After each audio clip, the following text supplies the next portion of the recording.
Hi friends, నేను సచ్చాను. ఈరోజు నేను టమాటా పచ్చడి అనేది సులువుగా చేసుకునే టమాటా పచ్చడి. మనం ముందుగా టమాటా ముక్కలు చిన్న ముక్కలు కోసుకొని కొద్దిగా నూనె ఇలా మగ్గనివ్వండి. ఇలా మగ్గాక చల్లారాక అందులో కొద్దిగా ఉప్పు కూడా వేసుకోండి. ఉప్పు వేసిన వల్ల వేగం మగ్గుతాయి. ఉల్లిపాయ కైనా దేనికైనా వేగం మగ్గుతుంది. అందువల్ల కొద్దిగా చింతపండు గుజ్జులా వేసుకున్నాను.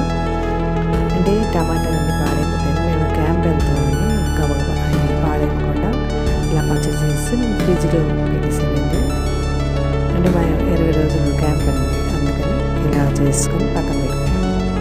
ఇలా ఉడికాక మనకి బాగా మగ్గాక మనం ఇలా చాలా పెట్టేసుకోండి.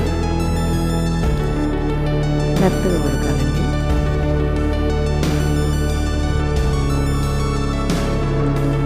ఇప్పుడు చాలా పెట్టేసుకున్నది మనం ఇలా మిక్సీలో వేసుకోండి. మీకు కావాలంటే ముక్కల్లా కావాలంటే కొద్ది ముక్కలు వచ్చేసుకోవచ్చు. నేను ముక్కలకైనా ఉంచగలుగుతాను. ఒక్కొక్కసారి అలా ఉంచుతాను, ఒకసారి ఇలా గ్రైండ్ చేస్తాను. ఎందుకంటే నేను అర్జెంటుగా వెళ్ళాలని. ఇందులో ఇంగువ వేసుకోండి.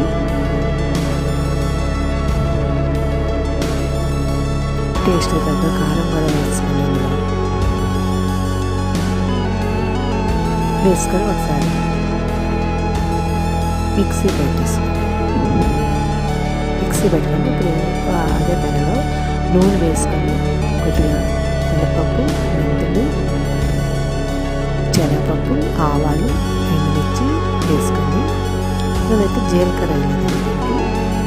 బాగా వేయక అందులోనే ఈ మనం గ్రైండ్ చేసిన టమాటా ముక్కలు వేసుకొని మగ్గనివ్వండి ఒకసారి. పచ్చివాసన అంతేనండి.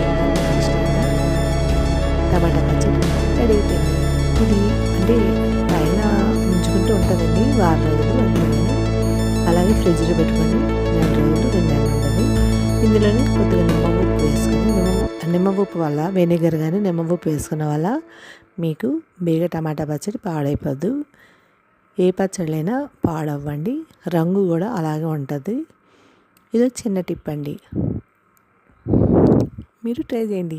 Thank you for watching. Thank you. Subscribe చేయండి, లైక్ కొట్టండి, కామెంట్ పెట్టండి. బాయ్. Thank you. మీకు ఎలా వచ్చిందో మీ కామెంట్ సెక్షన్లో పెట్టండి. Thank you.